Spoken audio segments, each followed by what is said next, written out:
எல்லாரும் சினிமா பார்ப்பாங்க, அந்த கூட்டம் சினிமா பார்க்காது. எல்லாரும் கெட்ட வார்த்தை பேசுவாங்க, அந்த கூட்டம் பேசாது. ஞாயிற்றுக்கிழமையானா எல்லாரும் சாப்பிட்டுட்டு சினிமா பார்த்துட்டு அந்த நாளை என்டர்டெயின் பண்ணுவாங்க. ஆனால் அந்த கூட்டம் பைபிளை தூக்கின்னு சர்ச்சுக்கு போவோம். யார் அது? நீங்களும் நானும் தான். அவர்களுடைய சட்ட திட்டங்கள் விகற்பமானது. அப்படின்னா என்ன அர்த்தம்? உலக மக்களுக்குரிய சட்டம் எனக்கு ஏற்புடையதல்ல. அவங்க சண்டை போடுவாங்க, நான் சண்டை போட மாட்டேன். அவங்க பணிஞ்சு போக மாட்டாங்க. எதுக்கு? பெண்ணுரிமை பேசுவாங்க. நான் அப்படி இல்லை. எனக்கு வேதம் உரைக்கப்பட்டிருக்கிற சட்ட திட்டம், உலகத்து சட்டம் பெண்ணுரிமை பேசும். நான் இந்த சட்டத்தை தான் ஃபாலோ பண்ணுவேன். ஆமாவா? எனக்கென்று ஒரு வழியை நான் நியமித்திருக்கிறேன். அன்றைக்கு யூத பெண்களுடைய பழக்க, பெண்கள் ஆண்கள் எல்லாருடைய வழி உலக மக்களுக்கு விகற்பமாயிருக்கிறது. எனக்கு நான் ஃபாலோ பண்ணணும்னு ஒரு மார்க்கத்தை தெரிந்து கொண்டேன்.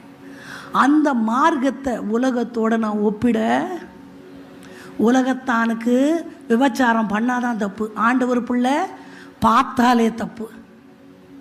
ஆமாவா? அப்போது எனக்கென நியமித்த வழி வேறு. மேகம் போன்ற இத்தனை திரளான சாட்சிகள் நம்மை சூழ்ந்து கொண்டு இருக்கும் பொழுது, பாரமான யாவற்றையும் விட்டு விசுவாசத்தை தோக்குகிறவரும் முடிக்கிறவருமாகிய ஆண்டவரை நோக்கி என் பாதையை கொண்டு போவதற்கென்று நான் அழைக்கப்பட்டிருக்கிறேன். இன்றைக்கு குடும்பங்கள் சிதறடிக்கப்படுவது ஏன்? வேதத்தில் உள்ள முதல் குடும்பம் எது? ஆதாமன் ஏவாள். கணவன் மனைவி ஒரு சின்ன கேப்பு, அவள் தனியாக இருக்கிற டைம் பார்த்து பிசாசு என்ன பண்ணிருச்சு? வஞ்சிக்கப்பட்டாயிற்று. அங்கேயே தேவனோட உள்ள ஒரு கீழ்ப்படியாமன்றது ஒன்று வந்ததுனால ஒரு பிரிவு ஏற்பட்டுச்சு. சரி, ஆண்டவரை விட்டு பிரிஞ்சாலும் பரவாயில்ல, நீயாவது ஒழுங்காக குடும்பம் நடத்துனா, நல்ல பையனை இன்னொரு பையன் கொலை பண்ணி போட்டான். அற்ப ஆயுசில் ஒரு குழந்தை செத்து போச்சு. குடும்பங்களுக்கு விரோதமாய் சத்துரு எரிகிற அக்கினி ஆஸ்திரங்கள் அநேகமாய் இருக்கிறது என்பது ஜெபிக்கிற தாய்மார்களுடைய கண்களுக்கு புரிய வேண்டும், புலப்பட வேண்டும். இன்னைக்கு சத்துரு குடும்பத்தை நாசப்படுத்திடணும், குடும்பங்கள் தழைக்கக்கூடாது. மருத்துவச்சிகள் எபிரேய ஸ்திரீகளுக்கு இரக்கம் செஞ்சபடியினால் அவர்களுடைய குடும்பங்கள் தழைக்கும்படி பண்ணினார், ஆசீர்வதிச்சார். அவங்க குடும்பம், ராகாபி என்பவள் அந்த வேவுக்காரரை பாதுகாத்ததுனால அவளுடைய குடும்பம் ரட்சிக்கப்பட்டுச்சு, அவளுடைய வீடு பாதுகாக்கப்பட்டுச்சு. ஆமாவா? ஆண்டவர் குடும்பத்தை அப்படியே முழுமையாக பாதுகாக்க விரும்புகிறவர். சத்துரு குடும்பங்களை நிலைகுலைய பண்ணுகிறவன் என்று பார்க்கிறோம். அந்த குடும்பத்தை கட்டி காக்கிற பொறுப்பை, பெரும்பான்மையான பொறுப்பை ஆண்டவர் பெண் கையில் கொடுத்துருக்கிறாருன்னு நான் சொன்னேன். உலகம் ரைட்டுன்னு சொல்கிறது எனக்கு ரைட்டு கிடையாது. உலகம் சொல்கிறது கேட்குறதுக்கு that would be very nice to hear, நல்லா இருக்கு. ஆனால் என் வேதத்துக்கு அது ஒத்து வராது. எனக்கென ஒரு சட்ட திட்டம் இருக்கிறது. அது உலக மனிதர்களை பார்க்கிலும் அது விகற்பமானது, வித்தியாசமானது. அவர்களுக்கு அது சரின்னு தோணாது, எனக்கு சரின்னு தோணும். ஏனென்றால் நான் வணங்குகிறவர், என் தெய்வம் எனக்கென வகுத்து கொடுத்த ஒரு வழி இருக்கிறது. அந்த வழியை நான் பின்பற்றுவேன். மைனர் போலாமா? நீர் சொன்னால் போதும் செய்வேன், நீர் காட்டும் வழியில் நடப்பேன், உம் பாதம் ஒன்றே பிடிப்பேன், என் அன்பு இயேசுவே. ஒரு ஜெபம் பண்ணிட்டு இந்த வார்த்தைக்குள்ள நம்ம போறோம். ஏன் தெரியுமா? இன்னொரு சபையிலிருந்து வந்த ஒரு பாப்பா, அவ சொல்றா என்கிட்ட, எங்க அம்மா கிறிஸ்டியன், டெய்லி ஜெபம் பண்ணுவாங்க, சர்ச்சுக்கு போவாங்க, எங்களை கிறிஸ்தவ பக்தி மார்க்கத்தில் வளர்த்தாங்க. அந்த பொண்ணுக்கு மாப்பிள்ளை எங்கள் சபையில் பார்க்குறோம், கொஞ்சம் பெண்டிகாஸ்டல் சர்ச்சில். பெண்டிகாஸ்டில் கல்யாணம் பண்ணதுடி டைவர்ஸ் பண்ண முடியாது. What is that? பெண்டிகாஸ்டல் சர்ச்சுக்கெல்லாம் கல்யாணம் பண்ணாத, நம்ம ஏதாவது ஒரு பாரம்பரியம் நம்ம சபைக்கு போய்க்கலாம், வேண்டான்னா அப்போ அம்மா என்ன சொல்லி கொடுக்குறாங்க? கல்யாணமே லிவிங் டுகெதர் மாதிரி தான், நீ வாழ்ந்து பாரு, பிடிச்சா வாழி, இல்லாட்டி. இதுதான் உலகத்தினுடைய மைண்ட் செட். நாம் அப்படி வாழ வரல. நான் மனுஷன் சொல்கிறத கேட்க மாட்டேன், உலகம் சொல்கிறத கேட்க மாட்டேன், தத்துவங்கள் சொல்கிறதெல்லாம் கேட்க மாட்டேன். மனுஷனுக்கு செம்மையாய் தோன்றுகிற வழிகள் உண்டு, அதன் முடிவோ எனக்கு ஒருத்தர் ஆலோசனை கர்த்தர் இருக்கிறார். அவர் என் மேலே கண்களை வச்சு எனக்கு ஆலோசனை சொல்வார். என் குடும்பம் வாழணும்னு நினைப்பார். அவர் நான் தப்பு செஞ்சால் என்னை திருத்தி நல்வழிப்படுத்துகிற ஒரு தகப்பன் எனக்கு உண்டு. அவர் காட்டுற வழியில் தான் நான் நடப்பேன்னு சொல்கிறவங்க இருதயத்தில் கை வச்சு, நீர் சொன்னால் போதும் செய்வேன், நீ காட்டும் வழியில் நடப்பேன், உன் பாதம் ஒன்றே பிடிப்பேன், என் அன்பு இயேசுவே. நீர் சொன்னால் போதும் செய்வேன், நீ காட்டும் வழியில் நடப்பேன், உன் பாதம் ஒன்றே பிடிப்பேன், என் அன்பு இயேசுவே. நீர் சொன்னால் போதும் செய்வேன், நீர் காட்டும் வழியில் நடப்பேன், உம் பாதம் ஒன்றே பிடிப்பேன், என் அன்பு இயேசுவே.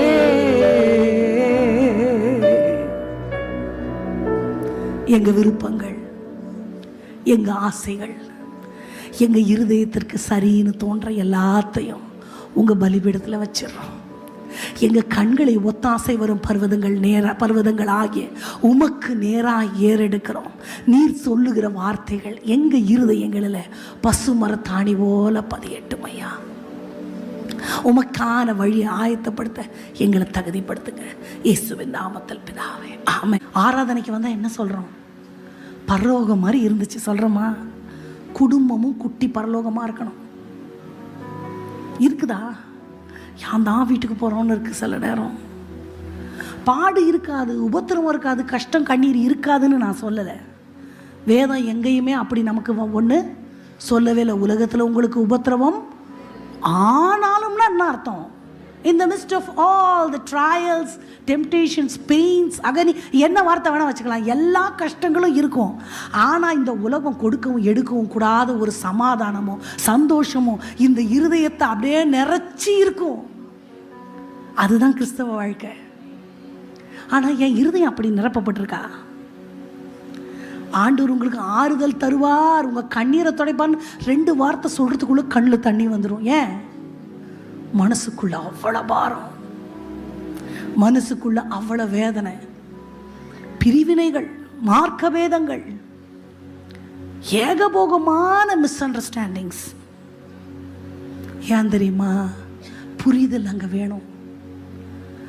ஆவியானவர் எனக்குள்ள வருவாரானால் கண்டித்து உணர்த்துவார், எது சரி என்பதை எனக்கு நியமித்து காட்டுவார். பெண்களை பார்த்து சொல்கிறேன், நம்ம தான் அந்த குடும்பத்தை கட்டி காக்கிறதுக்கு. உன் மனைவி உன் வீட்டோரங்களில் கனிதரும் திராட்சை செடி, அது என்ன வீட்டு ஓரத்தில்? வேலி தான் வீட்டுக்கு ஓரத்தில் இருக்கும். வேலி, காம்பவுண்ட் செவரு எங்கே இருக்கும்? So it shows that she has to protect her family. அந்த குடும்பத்தை பாதுகாத்து அதில் சிறுநரி வழாமல், குழி நரி வராமல், கள்ளம் உட்புகாமல், அந்நியன் உட்பிரவேசிக்காமல் அதை பாதுகாத்து இப்போ வேலியை பயிரை காக்க தவறுனா என்ன பண்ணுறது? வேலியை பார்க்குறதுக்கே இன்னொரு வேலி போட வேண்டியதாக இருந்தால் என்ன பண்ணுறது? இருதயங்கள் ஸ்திரப்பட வேண்டும். இந்த எலிசபெத்தை அவருக்கு ஜாடிக்கேற்ற மூடியாக வேதம் சொல்லப்பட்டிருக்குன்னா அவங்களுக்குள்ள இருந்த திவ்ய சுவாபங்கள், தேவனோடு உள்ள உறவு, understanding about what is life, அதெல்லாம் உங்களுக்கு நாளைக்கு சொல்லித்தரேன். இன்றைக்கி மனசுக்குள்ளே இருக்கிற ஸ்ட்ராங் ஹோல்ஸ் 2 மாத்திரம் உங்களுக்கு சுருக்கமாக சொல்லி குறிப்பிட்ட நேரத்தில் நான் முடிக்க விரும்புகிறேன். நம்ம எல்லாருக்குள்ளும் மனசில் என்ன இருக்கும்னா, எனக்கு பிடிச்சதை நான் செய்வேன். என்னது? ஆமாவா? எனக்கு பிடிச்சிச்சு. ஆமாம், சில நேரத்தில் அது நமக்கு தப்பு இல்லைன்னு தோணும். எனக்கு பிடிச்சிச்சு, உனக்கு தப்பாக இருந்தால் நான் என்ன பண்ணுறது? எல்லா விஷயத்துலையும் ஆண்டவர் பிள்ளைகளுக்கு நான் சொல்லுகிறேன், யாக்கோபு வயது முதிர்ந்த காலத்தில் தன்னுடைய மகன் யோசேப்பை பார்க்கிறார். யோசேப்பை பார்க்கும் பொழுது அவர் எகிப்துக்கு கூப்பிடுறார். அப்பா, நீங்கள் அங்கே ஆண்டவர் என்னை உயர்த்தி வச்சிருக்கிறார், நீங்கள் அங்கே வந்துருங்க. யாக்கோபுக்கு போக பிடிக்கல. ஏன் தெரியுமா? அப்போ இருந்து அவருக்கு எகிப்தியர் மேலே நல்ல ஒப்பீனியனே இல்லை, இஷ்டமே இல்லை. விருத்தாப்பிய காலங்களில் உன் இடையை வேறொருவன் கட்டுவான் அப்படின்னா என்ன அர்த்தம்? நீ நினைக்கிறதெல்லாம் செய்ய முடியாது, அடுத்தவங்க செய்யறதை நீ அக்செப்ட் பண்ணிக்க வேண்டியதான் போன்றார். நீ போவோம் கூட நான் வருவேன். போனார். அங்கே பல வருடங்கள் இருந்தார். யோசேப்புடைய பிள்ளைகளை பார்த்தாரு, யோசேப்போட உயர்வை பார்த்தாரு. மரிக்கும் தருவாயில் யாக்கோபு ஒரு வார்த்தை சொல்லுவார். என்ன வார்த்தை தெரியுமா சொல்லுவார்? இங்கேருந்து நீங்கள் ஒரு நாள் போவீங்க, என் எலும்பை கூட இங்கே வைக்காத. ஏன்? அவருக்கு இஷ்டம் இல்லை. இஷ்டம் இல்லைன்னா கூட சிலதை செய்யணும். ஏன் தெரியுமா? அவருக்காக. அல்லேலூயா. நம்மளுக்கு சில நேரத்தில் அந்த நான் எனக்கு பிடிச்சதை செய்வேன்னு சொல்லும்பொழுது என்னுடைய சுயம் சிலுவையில் அறையப்பட்டதுன்றது எங்கே போகுது? என்னுடைய ஆசைகளை நான் விட்டு கொடுக்குறேன்ற அந்த சுவாபங்கள் எல்லாம் எங்கே போகுது? சில நேரம் இது எல்லாமே நான் நாளைக்கு எலிசபெத்தோடு நம்ம கனெக்ட் பண்ண போகிறோம். எலிசபெத்தோட இன்னும் ஒரு சில கதாபாத்திரங்களோடு நம்ம இந்த காரியங்களை நம்ம கனெக்ட் பண்ணி பார்க்க போகிறோம். இன்றைக்கி உங்களுக்கு ஒரு இன்ட்ரோடக்ஷன் மட்டும் நான் கொடுத்துட்டு போக போகிறேன். அப்போது என் சிந்தைக்குள்ளே எனக்கு பிடிச்சதை மட்டும்தான் நான் செய்வேன்னும்பொழுது ஒரு சுயநலம் அங்கே வந்துடுது. சுயநலத்தில் நின்ற ஒருவர் கூட தேவ ராஜ்யத்தை கட்டவே இல்லை. சுய விருப்பத்தின்படி நடக்க ஆசைப்பட்டவங்க யாருமே தேவ சித்தத்தை நிறைவேற்றவே இல்லை. தெரியுமா? ஒரு வேதனையான ஒரு முன் உதாரணத்தை உங்களுக்கு முன்பாக நான் வைக்க போகிறேன். எலிசபெத்து வயசான காலத்தில் பிள்ளை பெற்றாங்க. அதே மாதிரி பழைய ஏற்பாட்டில் ரொம்ப வயசான பிறகு பிள்ளை பெற்றவங்க யார்? சாராள், வேற அன்னாள். அவங்களெல்லாம் நாளைக்கு பார்க்கலாம் கொஞ்சம் கொஞ்சம். சாராள் பிள்ளை பெறும்பொழுது இந்த எலிசபெத்துக்கு பிள்ளை உனக்கு உண்டாகும் சகரியாக்கு ஆண்டவர் வந்து சொல்லும்பொழுது அவரால் அதை ஏற்றுக்க முடியலையா? நீ விசுவாசிக்க மாட்டியா, நீ பேசவே மாட்ட பிள்ளை பிறக்காத வரைக்கும் கேப்ரியல் சொல்லிட்டு போயிட்டார். சாராளும் அதே மாதிரி தான். நீ வந்து உனக்கு ஆண்டவர் ஒரு பிள்ளைய கொடுப்பாருன்ன உடனே என்ன வந்துருச்சு? அவங்களுக்கு சிரிப்பு வந்துருச்சு. ஏன்? அவங்களுக்கு தெரியும் அந்த சரீரம் பிள்ளைய சுமக்கிறதுக்கு திராணி இல்லைன்னு. கன்னிமரியாள் இடத்துல போய் ஆண்டவர் சொல்லும்பொழுது இது எப்படி ஆகும் என்ன ஆண்டவனே, நான் புருஷனை போன முறை வரும்பொழுது உங்களுக்கு நான் சொன்னதாக எனக்கு ஞாபகம். வேதத்தில் பேரடாக்ஸ் இருக்குன்னு சொன்னேன்ல.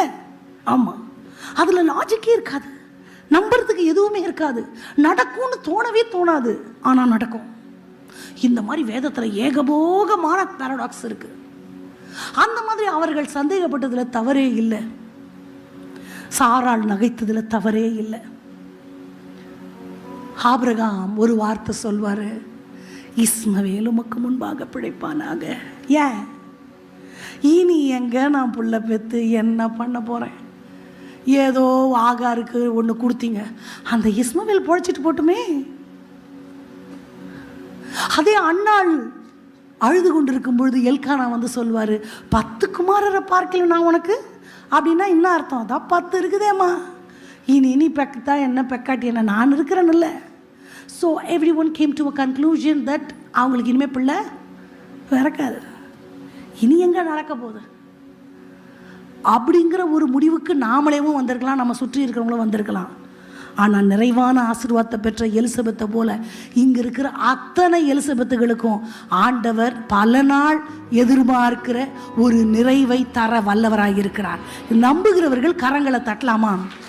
எதிர்பார்த்த முடிவை தருபவரே, எனக்காக யாவையும் செய்பவரே, எதிர்பார்த்த முடிவை தருபவரே, எனக்காக யாவையும் செய்பவரே, யெகோவாயிரே, யெகோவாயிரே, எல்லாமே செய்து முடிப்பீர். யெகோவாயிரே, யெகோவாயிரே, எல்லாமே செய்து முடிப்பீர். கரங்களை உயர்த்தி எதிர்பார்த்த முடிவை தருபவரே,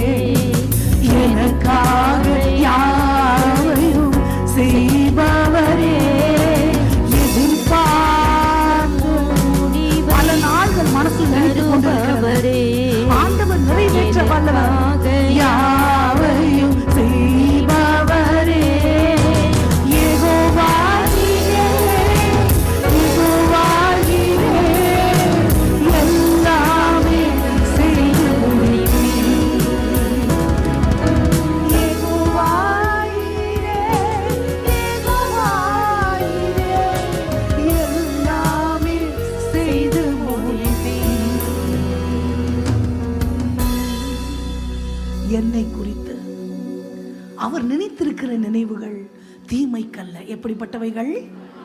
ஆமா. அப்போ நடக்கவே நடக்காதுன்னு தீர்மானம் பண்ணி எல்லாமே முடிஞ்சு போச்சு, என்னை விட்டுருங்க. ஆண்டவர் விடுற மாதிரி இல்லை. உன் வயிற்றுல உனக்கும் சாராளுக்கும் ஆகாரம்லாம் நான் கணக்கில் வைக்க மாட்டேன்ப்பா, நீ வேணா வச்சுக்கோ. சாராளுக்கு உனக்கு ஓவித்து உனக்கு ஒரு மகனை நான் தருவேன்னா தருவேன், தாமதித்தாலும் அது நிறைவேறும். வாக்குதத்தம் பொய் சொல்ல, அது நடக்கும்னா நடக்கும். ஆண்டவர் பிடிவாதமாக இருந்துட்டார். இவர் கேட்டாரா? பரவாயில்ல, இஸ்மவேல் உமக்கு முன்னாடி பழைக்கட்டன்னு சொன்னார் தானே. ஆண்டவர் விட்டாரா? விடலை. சில நேரத்தில் ஏசப்பா ரொம்ப வம்பு பண்ணுவார். எத்தனை பேர் அனுபவிச்சிருக்கிறீங்க? நீங்கள் எல்லாம் கோச்சிக்க மாட்டீங்கல்ல. நான் ஏசப்பாக்கு ஒரு பேர் வச்சிருக்கிறேன், பொறாம பிடிச்ச ஏசப்பா. நம்மளை யாருக்கிட்டையும் பழக விட மாட்டார். யாராவது கொஞ்சம் பாசமாக இருக்கிறாங்கன்னு நம்மளும் பாசத்தை வைப்போம், அது பார்த்தா திருப்பிக்கிட்டு நிற்கும். ஐயோ நம்பி ஏமாந்துட்டனே. ஆமாவா? வீட்டுக்காரர் ஃபோனே பண்ண மாட்டார். யாப்பா ஒரு ஃபோன், நான் சும்மாவா இருக்கிறேன் அப்படிம்பார். நினப்பேன், ஓஹோ இது அவர் வேலை இல்லை, அவரை குற்றம் சொல்லக்கூடாது. யார் வேலை? போறாம பிடிச்சவரும் பேர் வச்சல, அவர் வேலை. பொசசிவ். இந்த பொசசிவ் பிடிச்ச ஏசப்பா என்ன பண்ணாருன்னா விடவே இல்லை, கொடுத்துட்டார் ஈசாக்க. கொடுத்த உடனே காணாததை கண்டுபிடிச்சி பல நாள் காத்து காத்து காத்து கடந்து நெடுநாள் காத்திருத்தல் விரும்பினது வரும்பொழுது கிடைச்சிச்சு பாருங்க. ஒரு விருட்சம் கொஞ்சுன்னு கொஞ்சிக்கிட்டு இருக்கிறார். யாரு? ஆபிரகாம். நான் ஏசப்பாக்கு என்ன பேர் வச்சேன்?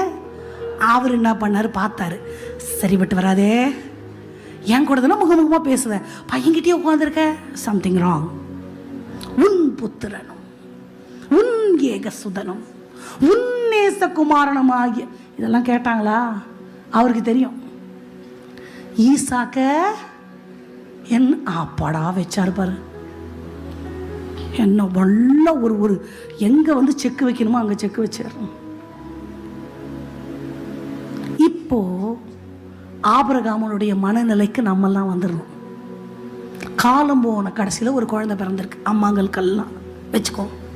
மலடி மலடி மலடி மலடின்னு எலிசபெத்து மாதிரி பேர் வாங்கி புருஷனும் கிழவன் ஆயிட்டாரு, நானும் கிழவி ஆயிட்டேன், நடக்கவே நடக்காது.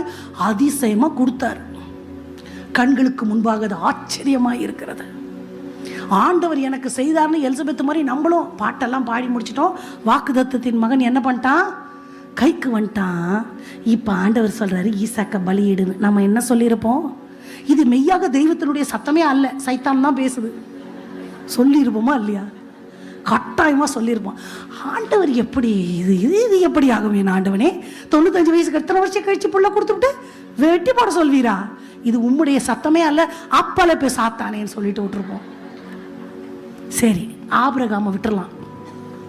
இப்போ நம்மலாம் சாராள், நம்ம கிட்ட வந்து நம்ம கணவர் சொல்கிறாருன்னு வைங்க, இந்த பிள்ளைய மோரியா மலையில் போய் வகுந்து போட போகிறேன், என்ன பண்ணியிருப்போம்?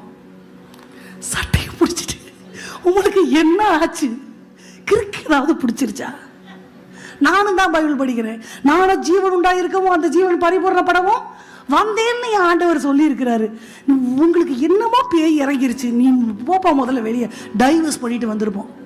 லேட்டரான் சாரால் அதை தான் பண்ணாங்க தெரியுமா உங்களுக்கு?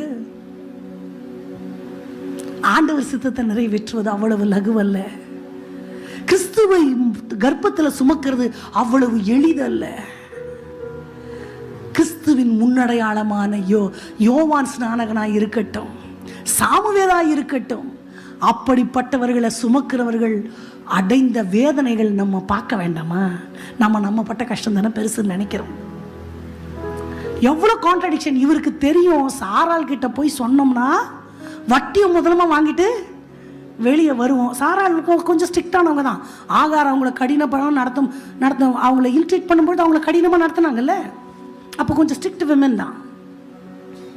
அப்போ சொன்னோம்னா நல்லா வாங்கி கட்டிக்குவோன்னு கண்டுபிடிச்சிட்டார் தலைவர். சொல்லாமல் கொல்லாமல் திருட்டளவாக அந்த குழந்தைய கூட்டிகிட்டு போயிட்டார். சொல்லலை, சொன்னாரா? வேலைக்காரங்களையும் கூப்பிட்டு போனார். மகா தந்திரவாதி, யார்ட்டையும் சொல்லலை. விவரமாக வேலைக்காரங்களை ஒரு இடத்துல நிறுத்தி வச்சிட்டார். ஏன்? போய் சொல்லிடுவாங்கல்ல, அப்புறம் கொலை குற்றத்துலலாம் இவர் உள்ளே போகணும். நிறுத்தி வச்சுட்டு போகிறாரு. அந்த குழந்தை கேட்குது, என்ன கேட்குது? ஆடு விறகு இருக்கு, நெருப்பு இருக்கு, பலிக்கு ஆடு எங்க கேட்குதுன்னா இந்த குழந்தை ஏற்கனவே அவர் பலி கொடுக்கறத பார்த்துருக்கு. ஆமாவா? அவர் வயசானவர் எப்படி வெட்டியிருப்பார்? அவர் வெட்டுவார். அவர் வயசானாலும் அவர் அப்போ வரைக்கும் பலி கொடுத்துட்டு தான் இருந்திருக்கிறார். அந்த குழந்தை பார்த்துருக்கனால கொண்டு போயாச்சு. அந்த குழந்தை கேட்குது. மனசு எப்படி தான் அந்த மனசை அவர் ஆயத்தப்படுத்தினார்னு எனக்கு தெரியலை. அவர் போயிட்டார். ஆபிரகாம் ஈசாக்க பலியிடும்பொழுது ஈசாக்கு டீனேஜர், 14 முதல் 17 வயது இருந்திருக்க வேண்டும். அம்மா மாரை கேட்குறேன், ஒரு 6-7 வயசு குழந்தைய அடிக்க முடியுமா அவங்களால? ஓடும். ஒரு கொசுவை கூட கரெக்டாக அடிக்க மாட்டோம் நம்ம எல்லாம். அது ஓடிடும் டிமிக்கி கொடுத்துட்டு. அவ்வளோ பெரிய பையனை இவருக்கு கட்டும் போது அவன் திமிரி இருப்பான்ல, ரகடை பண்ணியிருப்பான், கத்தி இருப்பான், தொண்டை தண்ணி போகிற அளவுக்கு. அப்பா அப்பா என்னப்பா பண்ணுறீங்க? கையை கட்டி காலை கட்டி பலிபீடத்தில் மேலே 8 வச்சு கத்தியை உங்கிற வரைக்கும் பிள்ளைக்கு தெரியாமையா இருந்திருக்கும். அந்த குழந்தை உயிருக்கு போராடி இருக்கும், கதறி இருக்கும், கத்தி இருக்கும், திமிரி இருக்கும். இது வரைக்கும் அப்பாவை அப்படி பார்த்ததே இல்லை. கொஞ்சிற அன்பான அப்பாவை தான் பார்த்துருக்கு. அந்த அப்பா கொலவெறியோடு அந்த கையை ஓங்கிட்டு நிற்கிறத பார்த்த ஈசாக்கு ஆயுசு முழுக்க பயந்தாங்குழியாக இருந்தான்றது வரலாறு தெரியுமா? அந்த பிள்ளையினுடைய வாழ்க்கையில் பார்த்தீங்கன்னா எங்கேயுமே அது எழுத்து பேசாது. நம்ம சந்தோஷமாக பாடுறோம், ஏசேக்கு சித்து நான் முடிந்து போனது, ரெகபோ தொடங்கியது. அவனுக்கு எதிர்க்கவே திராணி கிடையாது. ரெபெக்காளை திருமணம் செய்த பொழுது தன் தாய்க்காக கொண்டிருந்த துக்கம் நீங்கி ஆறுதல் அடைந்தான். அப்பா செத்தப்பா அவனுக்கு எங்கே போச்சு துக்கம்? அப்பாவோடு கூட ஒரு பெரிய பிளவு உண்டாயிற்று. ஈசாக்கு திரும்ப அப்பா கூட இணையவே இல்லை. ஓடி அப்புறம் ஆடு கிடச்சிருச்சு, அவர் எடுத்து பலியிட்டாரு. கையை பிடிச்சிக்கிட்டு அப்பா பலிக்கு ஆடு எங்கன்னு வரும்போது கேட்டுட்டு வந்த ஈசாக்கு ரிட்டர்ன் போகும்போது கையை பிடிச்சிட்டு ஏன்பா அப்படி பண்ணீங்க நான் கேட்டிருப்பான். தெரிச்சு ஓடிருமா. வேலைக்காரங்கிட்ட போய் அண்ணா இவர் என்னை கொல்ல வந்தார், அவங்க அம்மாட்ட ஓடி போய் கட்டி பிடிச்ச அம்மா. அவ்வளோதான், அவள் பெயர் ஷெபாவுக்கு போனாள். சாகிற வரைக்கும் ஆபிரகாமோட வாழவே இல்லை. தெரியுமா உங்களுக்கு சரித்திரம்? அந்த மகனோட அவருக்கு அவ்வளோதான். அவனுக்கு பொண்ணு பார்க்கும்போது கூட ஆபிரகாம் பார்த்தா அவன் கல்யாணம் பண்ண மாட்டான்னு தெரியும். அதுக்குத்தான் ஒரு எலியேசரை உண்டாக்குவார். நான் ஆண்டவர் சித்தத்தை தானே செஞ்சேன், நான் ஏன் கஷ்டப்படுறேன்? நான் சரியான வழியில தான் போறேன்னா ஏன் எனக்கு இவ்வளவு உபத்திரவங்கள்? நினைக்க வேண்டாம் ஆண்டவருடைய பிள்ளைகளே. ஆண்டவர் சித்தத்தின்படி நடக்கிறதுல உபத்திரவமும் உண்டு, வேதனையும் உண்டு, கண்ணீரும் உண்டு. ஆனால் காலம் நமக்கு சாட்சி சொல்லும். பரலோகத்தில் அதற்கான பலன் மிகுதியாக இருக்கும். தெரியுமா? எனக்கு பிடிச்சதை நான் செய்வேன் அப்படின்னு ஆபிரகாம் அந்த மகன் மேலே வைத்த பாசத்தில் சித்தத்தை நிறைவேற்றாமல் விட்டு இருப்பாரானால் இன்றைக்கு விசுவாசிகளின் தகப்பனாக இருக்க முடியுமா? அவர்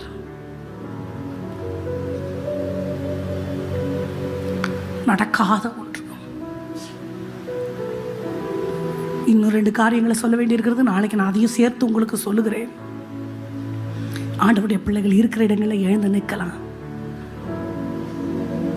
ஆண்டவருக்காக வாழறேன்னு நான் தீர்மானம் பண்ணிட்டேன்னா இந்த உலகம் சொல்றதை நான் கேட்கக்கூடாது. இந்த உலகம் ரைட்டுன்னு சொல்லும், நான் அதை பைபிளோட தான் கம்பேர் பண்ணி பார்க்கணும். இந்த மார்க்கத்தை நான் பின்பற்றுறேன்னு முடிவு பண்ணிட்டேன். இந்த சிலுவையை நான் சுமக்கிறேன்னு நான் டிசைட் பண்ணிட்டேன். இனி எதையுமே நான் பார்க்க மாட்டேன், ஆண்டவரை மட்டும்தான் பார்ப்பேன். எனக்கு ஆண்டவர் ஒரு குடும்பத்தை கொடுத்துருக்கிறார். அந்த குடும்பத்தை ஆண்டவருக்கு நேராக நான் நடத்தணும். எனக்குன்னு ஒரு வாழ்க்கை கொடுத்துருக்கிறார். அதில் எப்படியாவது ஆண்டவருடைய சித்தத்தை நான் நிறைவேற்றணும். அவருக்கு பிரியமானதில் வந்தார். அவருக்கு பிரியமானவர்கள் அவரை ஏற்றுக்கொள்ளவில்லை. அந்த கூட்டத்தில் நான் இருக்கக்கூடாது.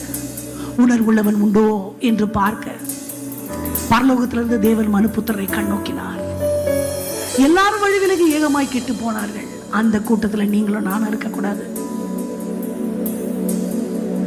நீர் சொன்னால் போதும் செய்வேன், நீர் காட்டும் வழியில் நடப்பேன், உன் பாதம் ஒன்றே பிடிப்பேன்.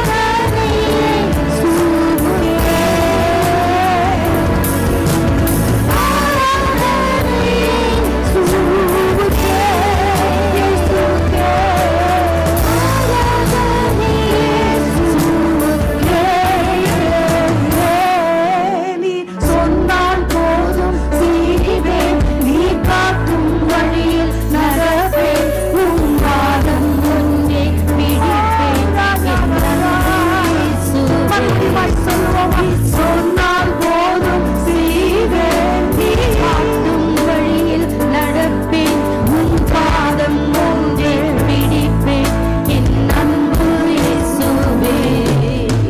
கடலின் மீது நடந்து வரும் அற்புத பாதங்கள் எனக்கு முன்னே செல்வதா எனக்கு இந்த கவலை.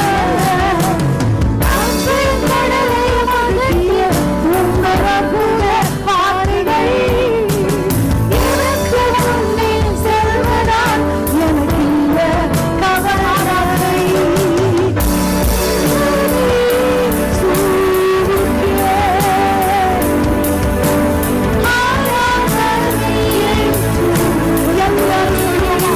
அந்த பாஷையின் அடையாளத்தை பெற்ற பிள்ளைகள் எல்லாம் ஆண்டவரே, நமது பரிபூரணமாக்கப்பட்ட சித்தம் எங்க வாழ்க்கையில நிறைவேறும்படி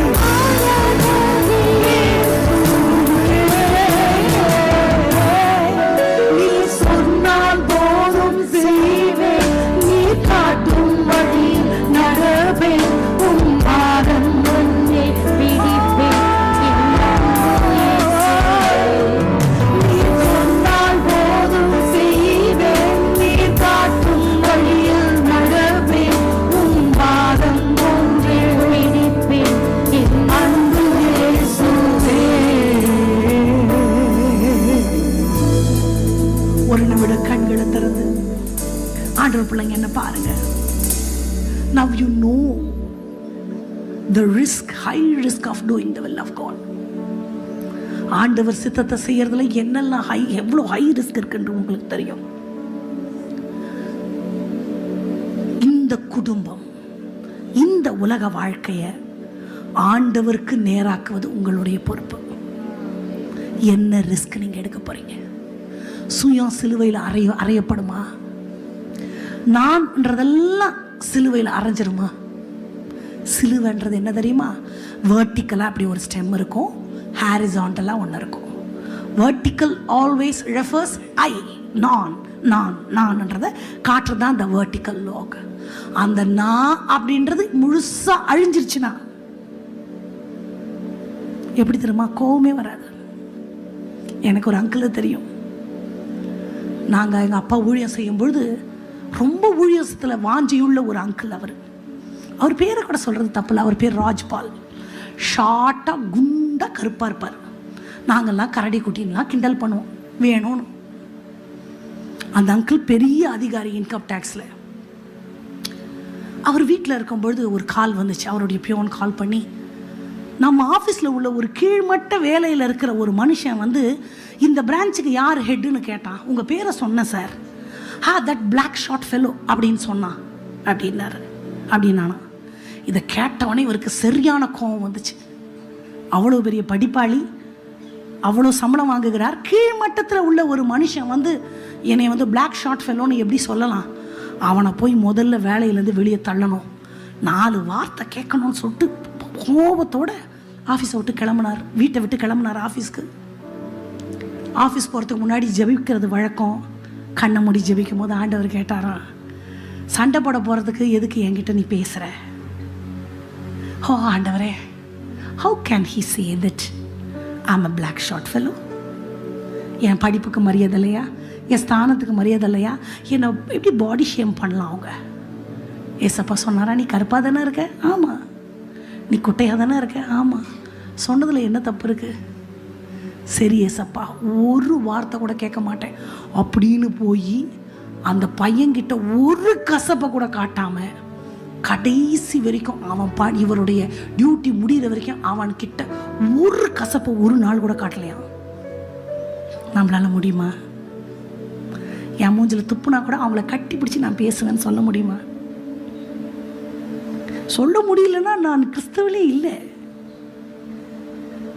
கண்ட சகோதரன் இல்லை, கண்ட கணவன் இடத்துல அன்பு கூற முடியலன்னா, நம்ம வீட்டில் இருக்கிற நம்ம கோ சிஸ்டர்ஸோ அம்மாவோ மாமியாரோ யாரோ ஒருத்தருக்குள்ள ஒரு கசப்பை நான் வச்சுக்கிட்டா கூட என்னுடைய கிறிஸ்தவ வாழ்க்கை கரெக்ட் இல்லை. எல்லாத்தையும் நான் விட்டு கொடுக்குறேன் ஆண்டவரே. சிலுவையை எடுக்கிறது ஈஸி இல்லை. நான் அதை தான் மறுபடியும் சொல்கிறேன். எனக்கு இருக்கிற எல்லாத்தையும் விட்டு கொடுத்துட்டு இறங்கி போறது அவ்வளவு ஒன்றும் லகு இல்லை, கஷ்டம்தான். ஆனா ஆண்டவருக்காக நான் செய்யறேன். யாருக்காக ஆண்டவர் பேசுறாருன்னு தெரியல. ஒரே தடவை இந்த வரியை பாடி நம்ம ஜெபிக்க போகிறோம். முழுவதுமா ஆண்டவர்கிட்ட ஒப்பு கொடுத்தா நிறைவான ஆசீர்வாதத்தை பெற்ற எலிசபெத் லிஸ்ட்ல நம்ம வந்துருவோம். கண்களை மூடி, நீர் சொன்னால் போதும் செய்வேன், நீர் காட்டும் வழியில் நடப்பேன், உம் பாதம் போன்றே பிரிப்பேன், அன்பு இயேசுவே. நீர் சொன்னால் போதும் செய்வேன், நீர் காட்டும் வழியில் நடப்பேன், உம் பாதம் போன்றே பிடிப்பேன், என் அன்பு இயேசுவே.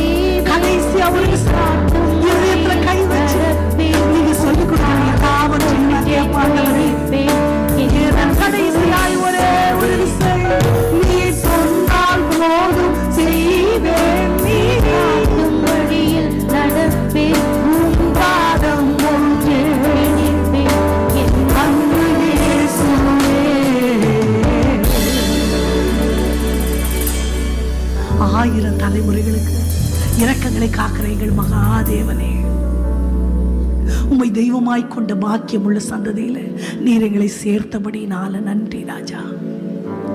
தமது பரிபூர்ணமாக்கப்பட்ட சித்தம் இன்னதென்பதை பகுத்தறியத்தக்கதாக எங்க மனம் புதிதாகிறதுனால நாங்க மறுரூபமாக வேண்டும் ஐயா. புத்தியுள்ள ஆராதனை, உமக்கு ஏற்புடைய ஒரு வாழ்க்கை வாழ ஆவியானவர் நீர் எங்களை நியமித்திருக்கிறபடினால நன்றி. இந்த நாட்கள் உமது பிள்ளைகள் உம்மோடு உள்ள உறவுல பலப்படும்படி விசேஷித்திருக்கிறார்கள்.